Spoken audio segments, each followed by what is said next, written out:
The Senate will come to order. We invite our guests to please rise as we open with prayer. We will be led in prayer by State Senator Herschel Craig, followed by the Pledge of Allegiance to the flag and the Republic. Senator. Let us pray. God, we come today as empty vessels. This is the day that you have made. We will rejoice and be glad. The psalmist is right. Morning by morning, new mercies we see. All that we have needed, thy hands have provided. God, thank you for your loving grace, provision, and protection. God, we pray today for the leadership and the members of this august body. God, strengthen our resolve, guide our deliberations to seek the common good, always anchored by public policies that ensure equality and justice for all Ohioans. Dear God, while we are in commission of our responsibilities and duties, please watch over our families and our children. And when our business here today has concluded, and we leave this place but never from your presence, keep us all in your loving care. Amen. I pledge allegiance to the flag of the United States of America and to the republic for which it stands, one nation under God, indivisible, with liberty and justice for all. Thank you, President. Good to see you. Good to see you, too. The clerk will read the journal the previous day. Senate Chamber, Columbus, Ohio, Tuesday, October 19th, 9:30 a.m. 3 bills were introduced and considered the first time. 4 resolutions were offered and adopted. On the motion of Senator Lang, the Senate adjourned until Wednesday, October 20th at 1:30 p.m. The question is, shall the journal be agreed to? And without objection, the journal is agreed to. Under points of personal privilege, the chair recognizes Senator Rogner. Senator, if you'd come forward with your guests, please. I think, right? All right.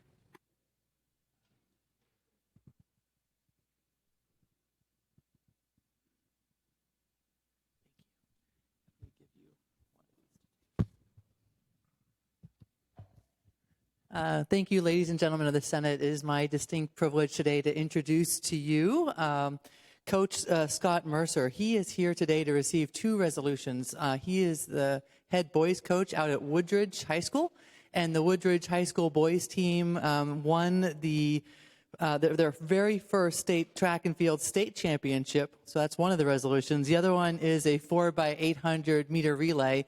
Again, both of these are Division II, and they won both of them. A bit of background, before they got to the state championship, they did win the Metro Athletic Conference. They were with an undefeated season in that conference. They won the Northeast Ohio District. There were over 16 other teams competing there. They went on to win the Northeast Ohio Regional Championships, and that was their 4th regional championship in the school history. And now a very brief moment about some of the individuals on the team as well as the coaches. So that 4x800 meter relay that I mentioned, that was comprised of Ryan Champa, Caden Hibbs, Aaron Dutt, and Zaid Elkert. The senior, Ryan Champa, he placed 4th also in the 1600 meter, and then he came back to win the 3200 meter run, and he scored 15 points for the team. Senior Angelo Regic placed 5th in the discus throw, and he set a new school record in the event at the regional meet. And Zaid Elkert won the 800 meter run as well. So this team is fast. There were 78 teams that scored at the state meet. And now, finally, about the coaches. The coaches are Aaron Mayer, who is a shot and disc coach and a former school record holder in the disc. Mike Duve, who does hurdles and sprints and jumps. Brian Davis does the pole vault. Jeff Howard is distance. He also he's the coach for the girls team as well. And here today with me is Scott Mercer. He is a head coach for the boys. And a little something about Scott Mercer. He also, back in 1983, he was the individual state champion for cross country. So he won the state title in Ohio for cross country. And The next year, in 1984, this coach right here, he was the state champ in the 1,600-meter run for track. He needed that in 4 minutes and 18 seconds, so very fast himself, which explains why he led this team on to victory. So just please join me in congratulating this team from Woodridge on their tremendous success.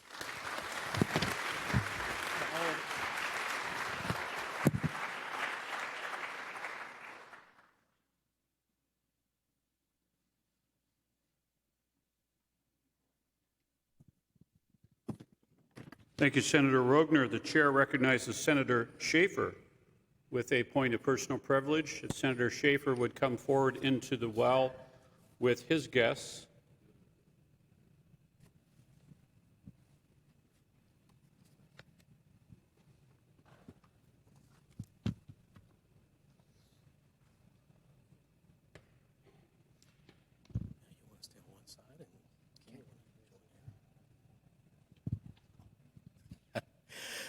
Well, President Huffman and members of the Ohio State Senate, I'm proud to invite Ken Culver and his little brother, Seth Flowers, and also the executive director of the Fairfield County Big Brothers Big Sisters, Joanne Pugh, to the Ohio Senate today. Ken was named the 2021 Ohio Big Brother of the Year by Ohio Big Brothers Big Sisters State Association earlier this year. This is a tremendous feat and accomplishment, and I'm proud to honor and recognize Ken. Ken has been a lifelong leader throughout Fairfield County. He had many years in the Peace Corps, and he served on the board of directors of the Fairfield Medical Center, which is our main hospital in Fairfield County. And he also has been on the board of directors, or chairman of the United Way of Fairfield County, and also was president of Lancaster City Council for many years. Ken also served with the Big Brothers Big Sisters for many years, and not only mentoring youth in the community, but also on their board of directors. And he has not stopped, and he does incredible fundraising for the organization while being a member of the board. I'm so very proud to have the Big Brothers Big Sisters leadership here today. And obviously this award to Ken is a reflection of the entire team. Seth is a high school senior. And what's really cool is through Ken's leadership and guidance, Seth is passing it on. He is paying it forward. He has a little in school that he is mentoring and bringing up the right way, just as Ken helped out as well. So this goes on for generations. The great work of Little Brothers or Big Brothers Big Sisters with the Littles is going on for generations, and that's really cool to see. So wish you both the best of luck in your future endeavors, especially when you go into your trades. Seth wants to go into welding. And thanks for visiting us at the State House, and let's give these folks a great Senate welcome.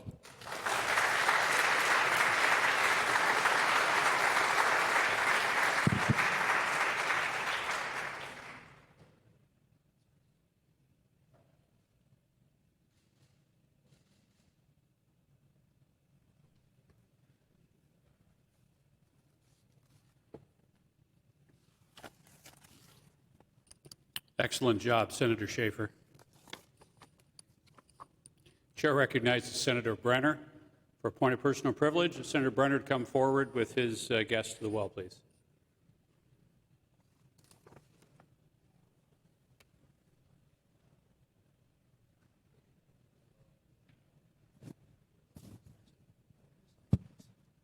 Well, thank you very much. It's Mr. President and members of the Chamber. It's my pleasure to introduce Beverly Laubert. She is retiring as a distinguished career from the Ohio Long-Term Care Ombudsman Program, serving a cumulative 33 years, with 26 of those as the Ohio State Long-Term Care Ombudsman. Bev also held the position of Director of the Ohio Department of Aging in 2018. She's a leader in the truest sense of the word for over 2 decades.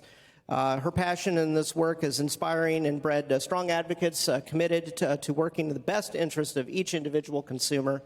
Bev's depth of knowledge has been recognized by colleagues and leaders across the country. In fact, that's why she's leaving, and she's going on to national things here. And she's been trusted with leadership positions here in Ohio for many years. In 2012, she received the Ohio Governor's Award for Employee Excellence, and in 2015 received the Sonoria Johnson Memorial Advocacy Award for National Excellence and Impact from the National Consumer Voice for Long-Term Care Quality. Every complaint the office received was important to Bev, and she always listened to consumer issues with rapt attention and did all she could do to find lasting solutions to help put them in place. She's led with great poise, conviction, and a sense of calm, and she is amplified by consumers' voices here in the legislative branch and executive agencies. Bev, we wish you a happy and peaceful retirement and actually now promotion to the national position, and thank you for your service on behalf of the Ohio Senate. Thank you very much.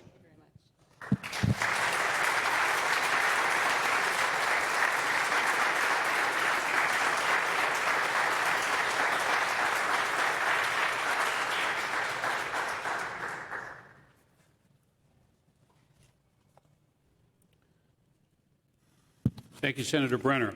The chair now recognizes Senator Craig for a moment of silence. Senator Craig.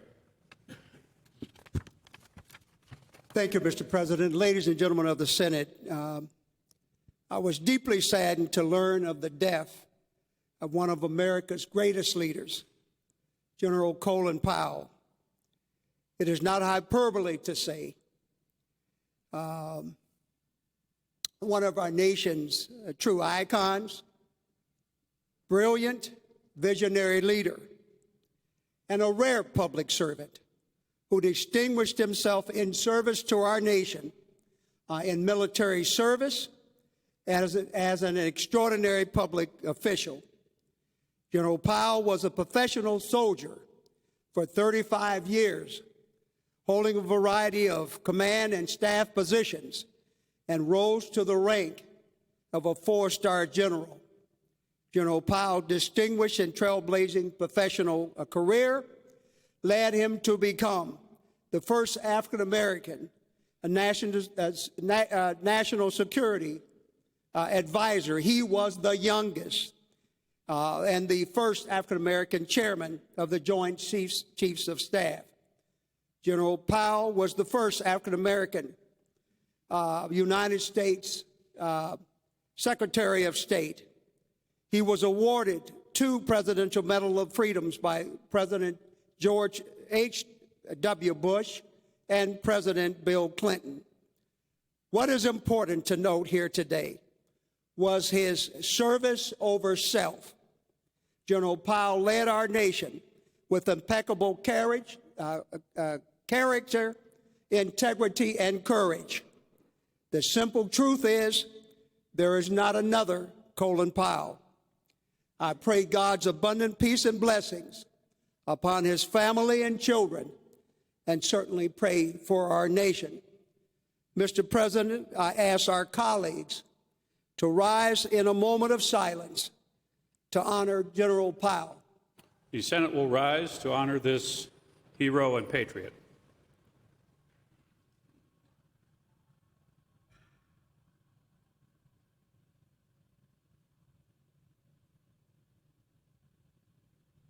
Thank you. Thank you.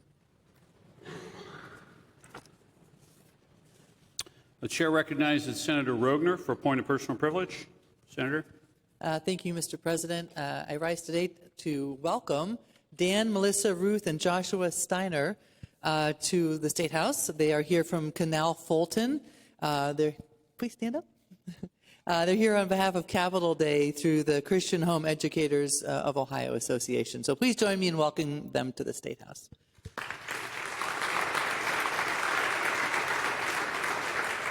Thank you, Senator. The chair recognizes Senator O'Brien for a point of personal privilege. Thank you, Mr. President. I would also like to recognize from Ohio's 32nd District a friend, Christina Keeler. Please stand up. And she is here with our state representative, Sarah Fowler Arthur. Christina's husband is a police officer in Geneva, Ohio. And I can tell you, as speaking for the Senate, we thank him for his service and dedication in keeping us safe. So please give them a warm Senate welcome.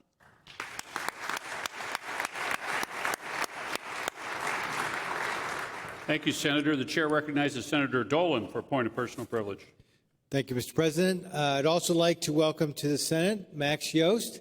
Max Yost is actually from Senator Serino's district in Bainbridge, Ohio, but I have the good fortune of having him shadow me because his family is good friends with my law partner. And what attracted me to Max is when he said, I said, what are you interested in? He said public policy. He didn't say politics, he said public policy. So please welcome Max. He's a senior, does not know yet where he's going to go to college next year, but I hope we will give him a warm Senate welcome.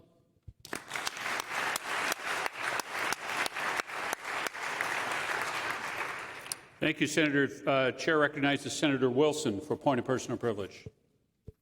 Thank you, Mr. President. I'd also like to recognize a family, a homeschooling family, that is here, Capital Day for the Christian Home Educators of Ohio. The Sullivan family, if you'd please stand, is from up in Senator Gaverone's district, but Holly Sullivan, the matriarch of the family, is my sister-in-law. So would you please give a warm Senate welcome to the Sullivan family.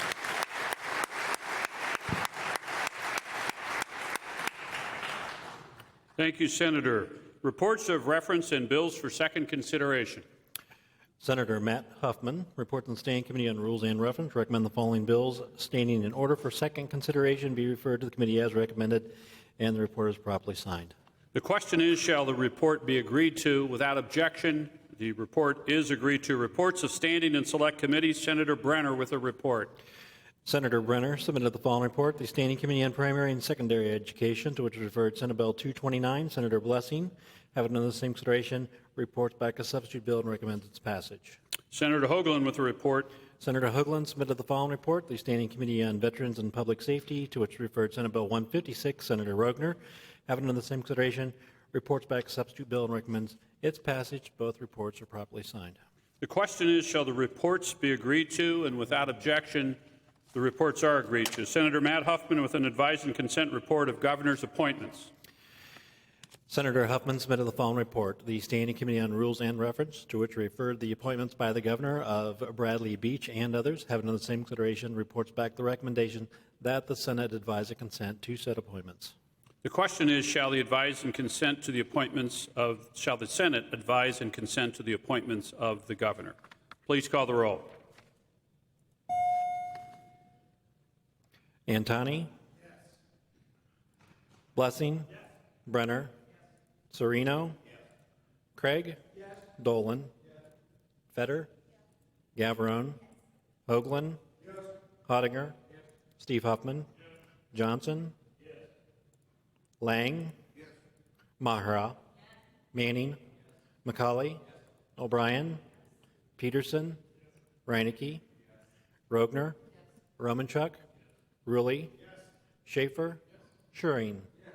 Sykes? Yes. Thomas? Yes. Williams? Wilson? Yes. Yuko? Yes. President Huffman? Yes. With 30 yeas and 0 nays, the Senate does advise and consent to the appointments of the governor. Message from the House.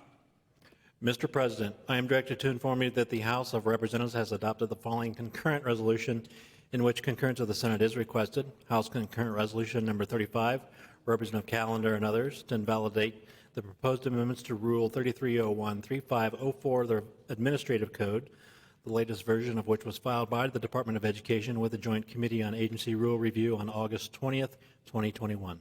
The question is, shall the resolution be adopted? The chair recognizes Senator Gavarone. Thank you, Mr. President. I've had the pleasure of serving as the leading Senate member on JCAR for the last 2 General Assemblies. We operate as an essential legislative check on state executive agencies when those entities promulgate rules. Rarely, however, do we have a situation where we invalidate a rule. In fact, that hasn't happened in 25 years until today. The Ohio Department of Education Rule 3301-35-04 establishes minimum course requirements for public and chartered non-public schools.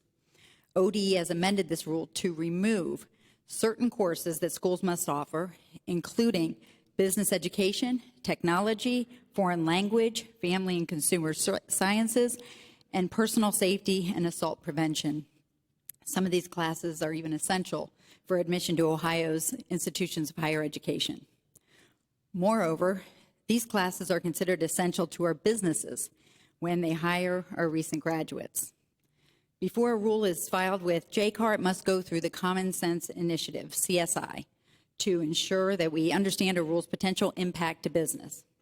CSI issued a clear recommendation to the ODE to not file that rule to remove these courses, citing a direct and adverse impact on businesses who depend on Ohio's education system to train workers to fill its workforce needs.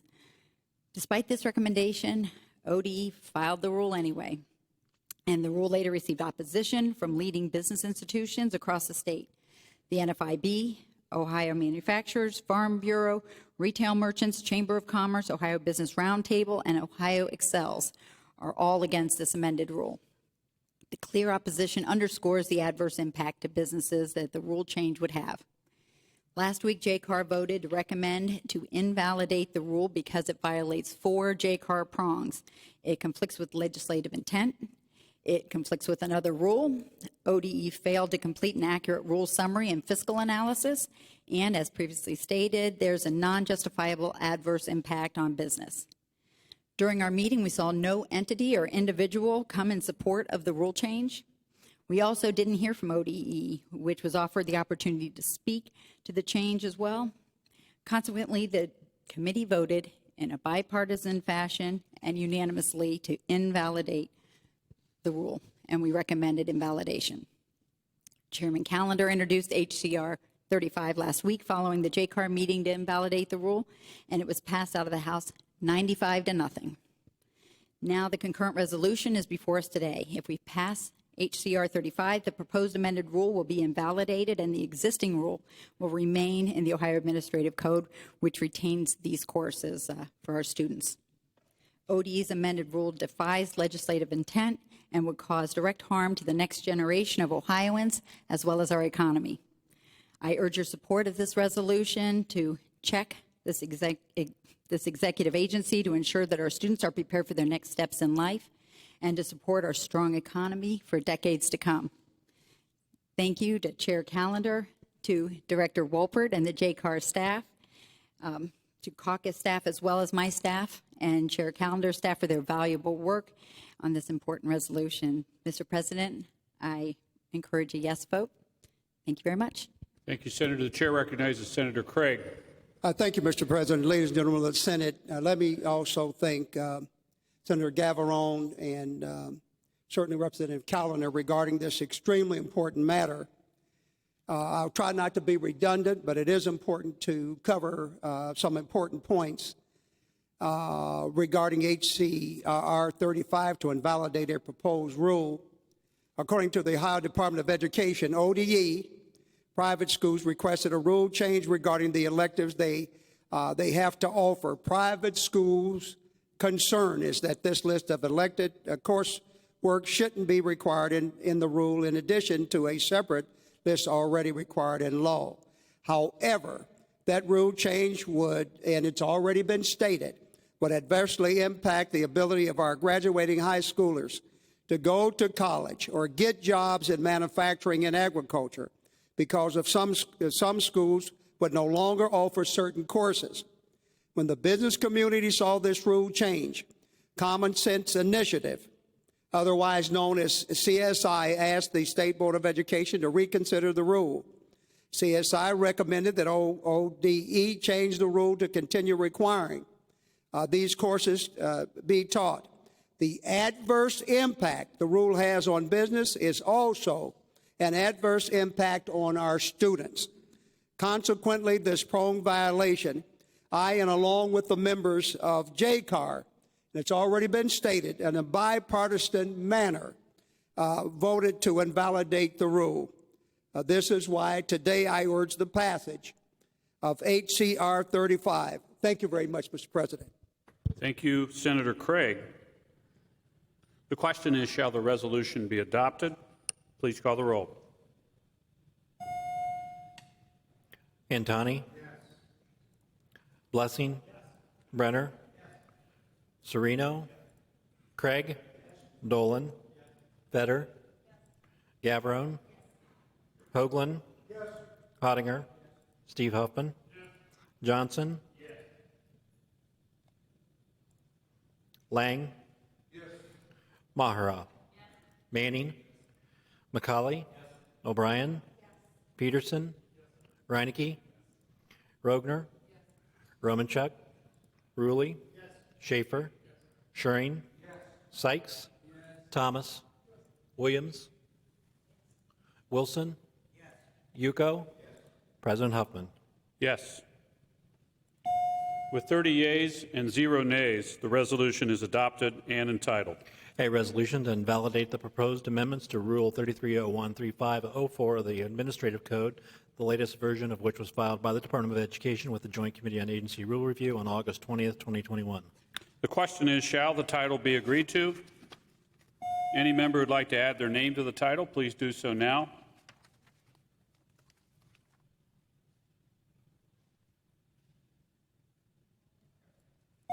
The title is agreed to. Bills for third consideration. Substitute Senate Bill 156, Senator Rogner, to amend a section of the revised code regarding the regulation of knives. Question is, shall the bill pass? The chair recognizes Senator Rogner. Thank you, Mr. President. So substitute Senate Bill 156 is a very simple bill. It does two things. First, it has a few definitions that it introduces, one being the word knife. Knife it defines as a cutting instrument that includes a sharpened or pointed blade. The second definition is the word arms, which includes firearms and knives. But the most important thing it does is it adds two little words, the words "and knives," to the back of section 9.68, which addresses our rights and freedoms as Ohioans to carry arms. And I think it's worth actually reading that section to you. So the existing language or existing code is the individual right to keep and bear arms being a fundamental individual right that predates the United States Constitution and the Ohio Constitution, and being a constitutionally protected right in every part of Ohio. The General Assembly finds the need to provide uniform laws throughout the state regulating the ownership, possession, purchase, other acquisition, transport, storage, carrying, sale, other transfer, manufacture, taxation, keeping, and reporting of loss or theft of firearms, their components, and their ammunition, and this is where we add, and knives.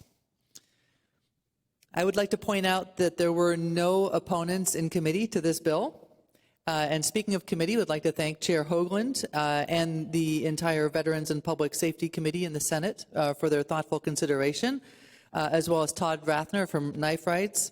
And I'd like to a special shout out to Chris Mendelson from my office for his work on this legislation, and you, Mr. President, for bringing it to the floor today. There is companion legislation over in the House, that is House Bill 243, sponsored by Rep. Al Catrona, and just very recently they amended their bill to be exactly what we have in ours.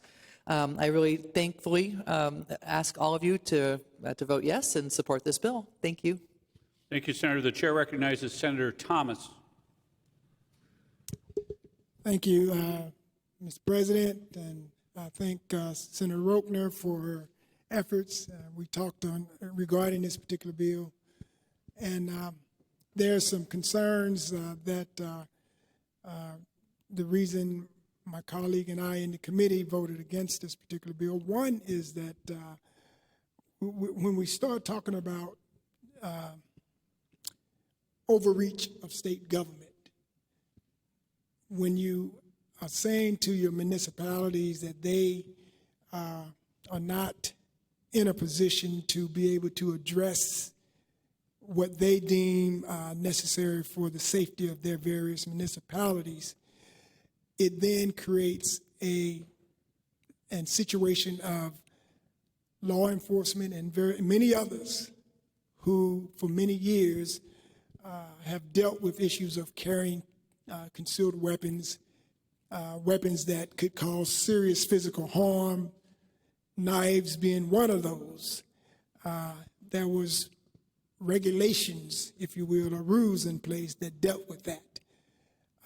My good colleague on the other side talked about individuals carrying knives for work.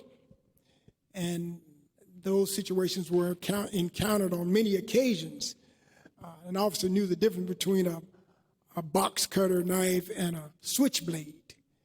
And so when we open this door to allow for this again to be an opportunity for an individual to freely carry concealed weapons, which is, again, a deadly weapon that could cause serious physical harm, you're opening up a very slippery slope when it comes to municipalities trying to manage this process. And for that reason, I will be voting no on this bill, and I'd ask my colleagues to also consider voting no on this bill. Thank you. Thank you, Senator. The chair recognizes Senator Johnson.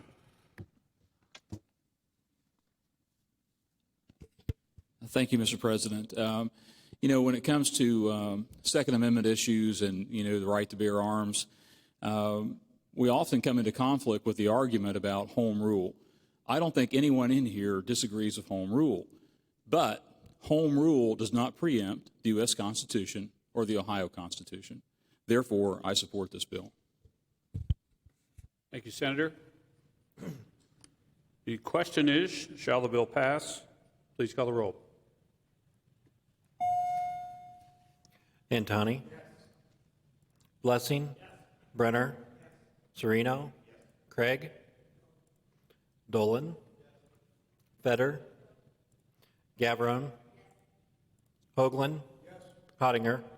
Steve Huffman? Johnson? Lang?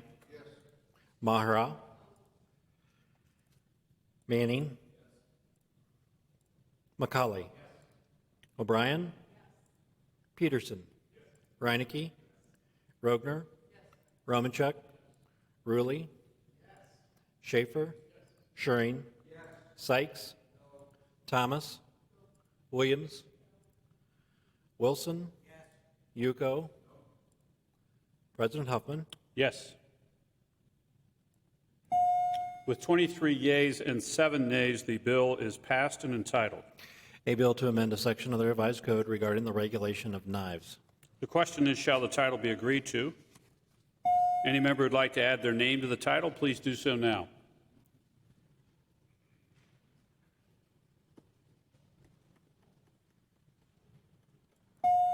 The title is agreed to. Bills for third consideration. Substitute Senate Bill 185, Senator Schaefer and others, to amend and to enact a section of the revised code regarding political subdivisions' emergency powers when suppressing a riot, mob, or potential riot or mob, and the preservation of rights regarding deadly weapons and firearms during an emergency. The question is, shall the bill pass? The chair recognizes Senator Schaefer. Thank you very much, President Huffman and members of the Senate, for the opportunity to bring Senate Bill 185 before you today. Building off the outstanding work of former Senate President Larry Obhoff that he put forth last General Assembly, this legislation will protect the rights of Ohioans to their firearms, recognizing their natural right to self-defense. And those are key words. As well as to feed their families during times of declared emergencies.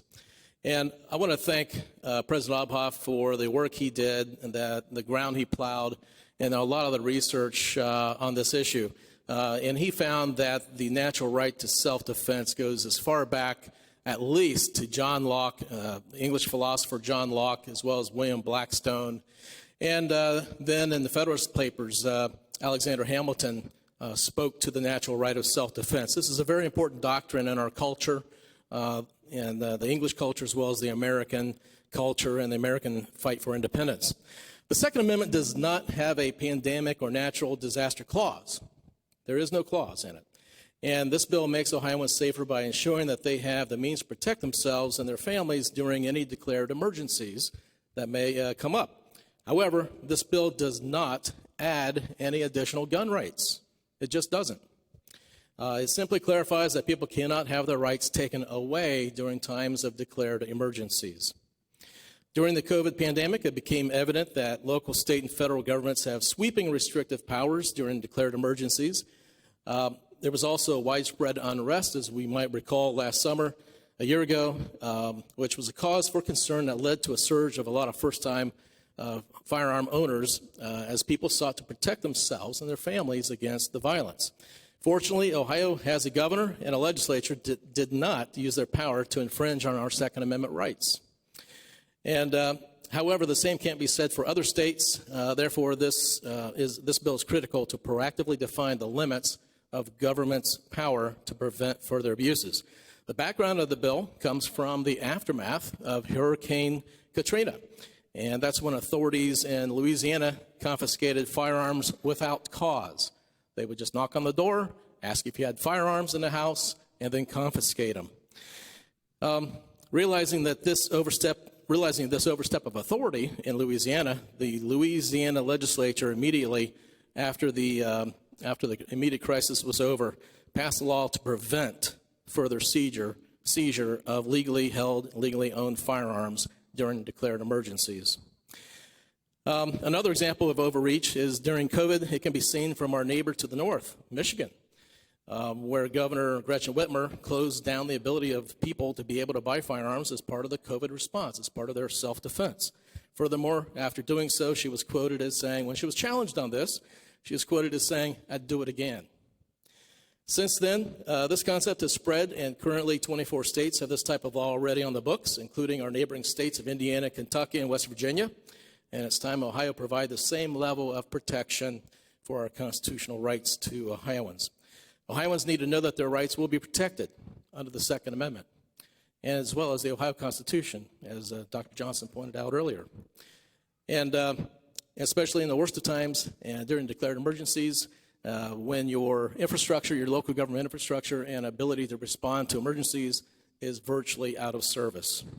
I'd like to thank Buckeye Firearms Association, the National Sporting Shoots Foundation, and National Rifle Association for their support during the committee process. And I'd also like to thank my staff, Colin Phillips and Travis Brock, for their help on this issue as well. And President Huffman and members of the Senate, thank you again for bringing this bill forward. And I appreciate it, and I appreciate a positive response and a vote. Thank you. Thank you, Senator. The chair recognizes Senator Thomas. Thank you, Mr. President, and I thank my colleague. We always agree to disagree. I guess I want to start by saying that this particular bill is sort of like a Christmas tree wish list regarding controlling or removing the municipal legislative powers, if you will, for subdivisions. And in doing that, similar to the last bill, you're creating an environment where local control has really no authority to manage the process. An issue that concerns me is it basically denying the local government their ability to protect their community as they deem appropriate. As the municipal league testified during the hearings, the Ohio Constitution grants home rule authority. It grants home rule authority to the municipalities in recognition that a government closest to the people governs best. And each city and village should be equipped to serve and protect the interests of their communities. This constant chipping away at their rights to self-govern is problematic. I remember when the presidential election was going on with President Trump and I believe it was President Biden up in the Cleveland area. They had the Republican convention, if I remember correctly. And there were two opposing viewpoints regarding what was going on during the election. There was one side on the left, one side on the right. And they were very, very angry, if you will. But they wanted to be at the convention to express themselves. Law enforcement was caught in the middle of that. And what I mean is that law enforcement had to try to maintain some semblance of control, but this side had weapons and this side had weapons. And there was nothing law enforcement could do to determine, well, who's doing what. And we could not stop them from bringing their weapons into the area that they wanted to bring them into simply because of bills like this. Municipalities should have the authority, law enforcement should be able to say, well, wait a minute, you can protest, but you can't bring your guns over here. You should have that authority. This is taking that away. And so they are in the middle of trying to resolve an issue, and all it takes is one nut to fire his weapon, whether it's the left side or the right side, and law enforcement has to take action simply because they were not allowed to tell these individuals, you can't bring your guns in this area. So I say that to say, I appreciate the efforts that the presenter of this piece of legislation is presenting, but municipalities, whether it's a small municipality in a rural area or whether it's an urban core, they should have the authority, the law enforcement personnel, as well as the government of that particular subdivision should have some control over all these things that we're dealing with when it comes to guns. And everybody knows that guns are causing so much problems. Here's the other thing that concerns me. The gentleman that, well, I shouldn't call him a gentleman, but the individual that shot and killed all those folks in Dayton, he had a clip, ammunition, 30-round clip, and he had 200 rounds of ammunition. 200 rounds. This bill says, okay, well, you can have all the ammunition you want, as long as you're carrying it lawfully. But how do we know who's carrying ammunition lawfully or not? The question becomes, when are we going to get to a point where we're going to begin to manage this process rather than continuing to allow it to spiral out of control to the point where guns become the order of the day by everybody, thinking that's going to solve our problems? It's only going to compound the problems that we already see with the devastation of firearms right now. So I say to all, let's think about what we're doing here. And let's try to bring some semblance of control to this whole situation of madness when it comes to guns. Right now, it's who get to their gun first. The other person says, I was in fear of my life, I shot him. The other person's dead, so we have no other way to determine what happened. My point is look, let's think about what we're doing. Municipalities need the authority to control a lot of these things going on. So with that, I would urge everyone to think about, please, let's vote no on this and go back to the drawing board. Thank you. Thank you, Senator. The chair recognizes Senator Schaefer.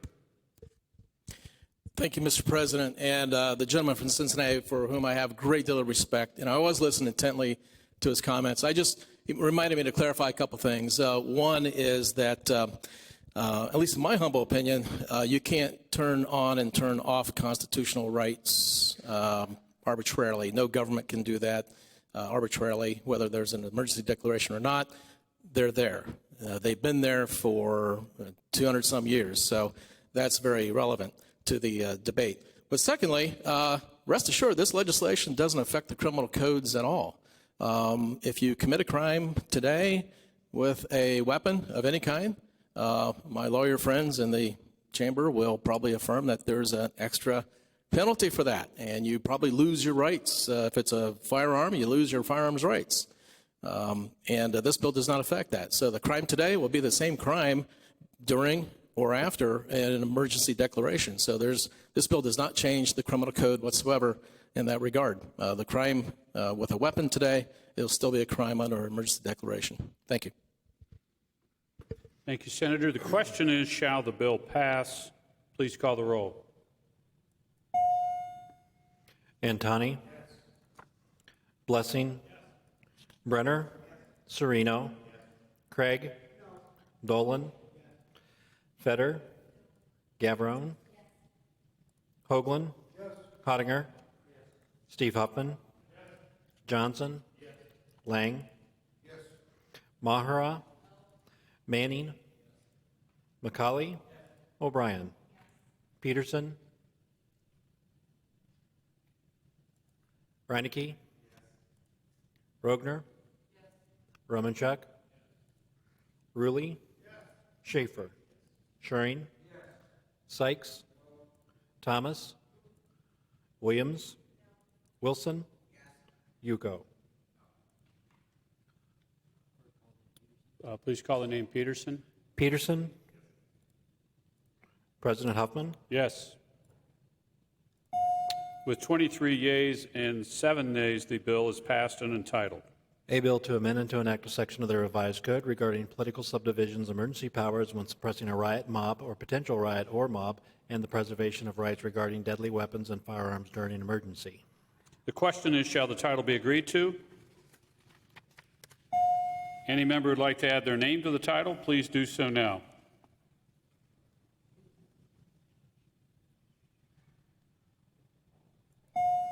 The title is agreed to. Bills for third consideration.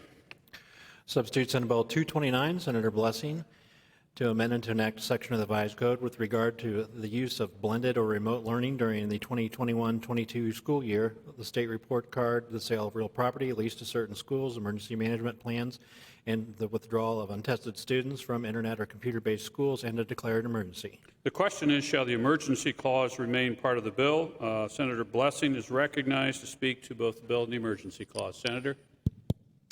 Yeah, thank you, Mr. President. I rise in favor of substitute Senate Bill 229, which is meant to deal with some of the challenges that schools have faced and are facing for the 2021 and 2022 school year. There are 5 particular areas that I wanted to highlight, as there are a number of provisions in the bill.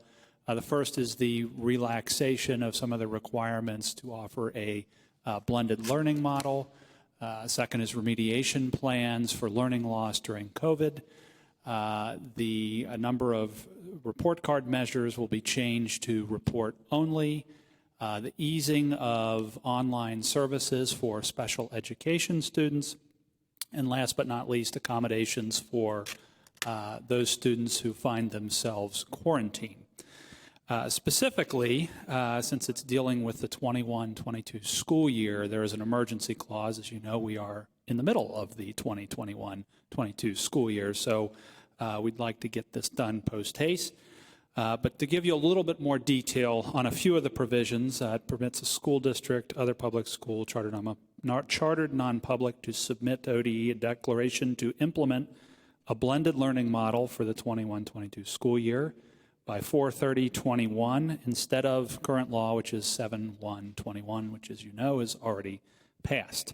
And it is not subject to ODE approval as it was previously. Requires each school district to complete and submit a remediation plan to address learning loss during the pandemic, while ODE must develop templates for these plans and report to the General Assembly. With respect to report cards, a superintendent is to be added to the report cards study committee, prohibits considering performance on the chronic absentee measure on the state report card for the 21-22 year, and report without rating the graduation rate of 4-year adjusted cohorts for continuously enrolled, and that is a key point of this, students in grades 9 through 12. And this will be also the case for this has to be reported to for the last 5 years by 9/15/22. ODE will compile that information. With respect to special needs students, allows valid license holders to deliver services remotely without fear of board disciplinary action against their license for doing so, again, for the school year only. And last but not least, with respect to quarantine students, if a district or school operates an online learning school, then they are required to permit a quarantined student to participate in the online school through quarantine, although they are still enrolled in the school for which they are normally enrolled. With that, I'd like to thank Chairman Brenner, Ranking Member Fetter, Marcus Benjamin, and Aaron Riggins for their hard work on this legislation. As always, we couldn't do it without them. And with that, thank you, Mr. President. I would urge passage. Thank you, Senator. The chair recognizes Senator Fetter. Thank you, Mr. President. And ladies and gentlemen, I too rise in support of the emergency clause and the amended substitute bill that we see here today. And again, the legislation is vital because we are right in the middle of the school year, and we need the flexibility because of the ever-changing conditions with the pandemic and what's happening in regions across Ohio. And under this legislation, more specific details, because there's a lot here. There was a whole lot to fix. 433 school districts would be eligible to extend remote learning. In addition to the traditional districts, 43 or 88% of the 49 JVCs, as well as 293 or 93% of the 316 active site-based community schools and STEM schools who submitted remote learning plans for the 2021 school year can do the same and use the same ones for this school year. Another provision in the bill requires a district with an online learning school to permit students quarantined due to possible exposure to a contagious disease to participate in the online learning school for the duration of the quarantine period. So that flexibility allows the students to continue to learn. Additionally, the bill extends the prohibition on automatic withdrawals for computer-based school students to those who do not participate in any of the spring state tests prior to the 22-23 school year. So if it isn't safe for the students to attend, at school to take a test, their school won't lose funding. The substitute bill also modifies the state report cards so that the 2021-22 school year, the chronic absenteeism indicator is not considered when determining whether a school or school is subject to any penalty or sanction in a regular school year. And it isn't considered for assigning performance ratings for the gap closing components for districts and schools. And also, some additional graduation rate will be reported. These changes will show how well schools are educating the students they can hang on to educate full-time in the school, while recognizing that there are many students that we're going to have to reconnect with after this tumultuous school year. Hopefully this is the last school year we have to deal with. The substitute bill also adds a provision to place one superintendent on the report card study committee.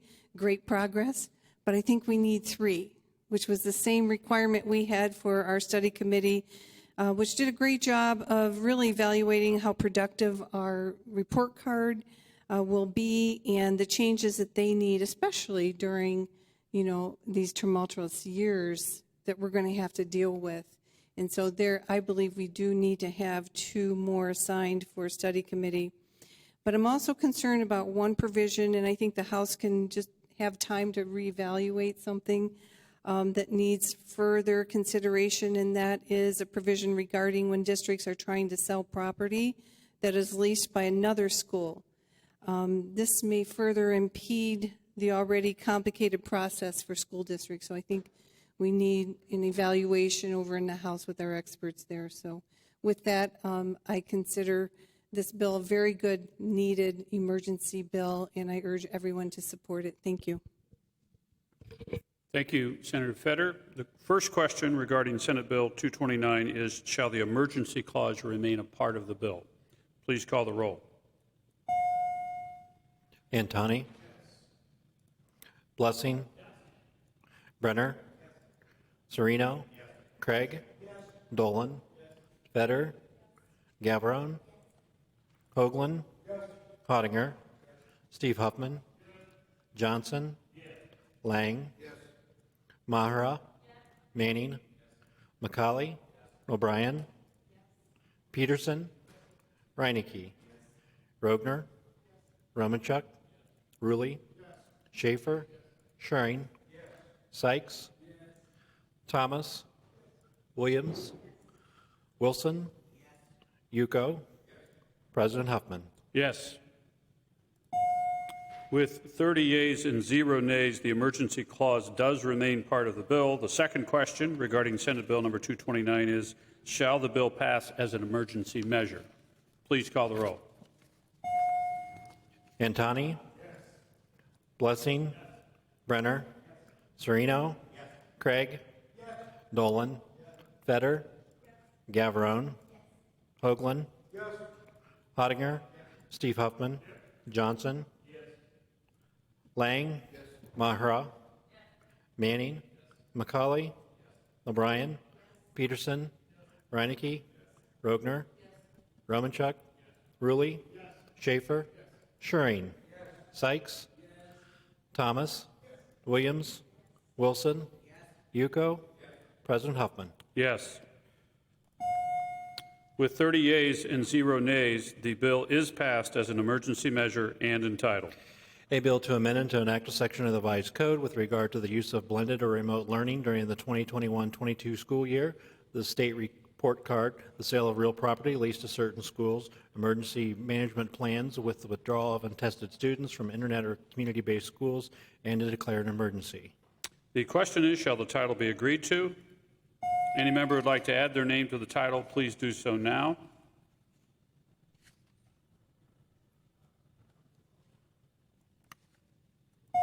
The title is agreed to. The chair recognizes Senator McCauley for a motion.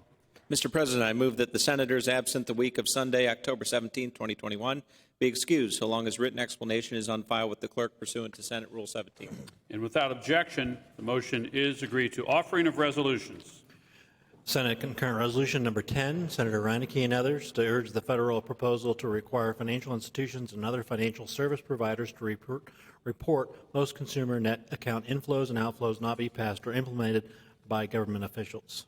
The question is, shall the resolution be adopted? The chair recognizes Senator Hottinger. Mr. President, I move that FCR 10 be referred to the Committee on Rules and Reference. The question is, shall the motion be agreed to? Without objection, the motion is agreed to. Offering of resolutions. Senate Resolution Number 204, Senator Hoagland to urge the President of the United States not to allow members of the United States Armed Forces to be punished or reprimanded in any way for refusing to submit to a COVID-19 vaccine. The question is, shall the resolution be adopted? The chair recognizes Senator Hottinger. Mr. President, I move that SR 204 be referred to the Committee on Rules and Reference. The question is, shall the motion be agreed to? Without objection, the motion is agreed to. Offering of resolutions. The question is, shall the resolutions listed under the President's prerogative be adopted? Without objection, resolutions are adopted. Announcement of committee meetings. Chair recognizes Senator Johnson. Thank you, Mr. President. The Workforce and Higher Education Committee will meet in about 10 minutes at 2:40. Thank you, Senator. Very good. The chair recognizes Senator Hottinger for a motion. Mr. President, I move that the Senate, having completed its business, adjourn until Monday, October 25th, 2021 at 9:30 a.m. The question is, shall the motion be agreed to? Without objection, the motion is agreed to. The Senate stands adjourned.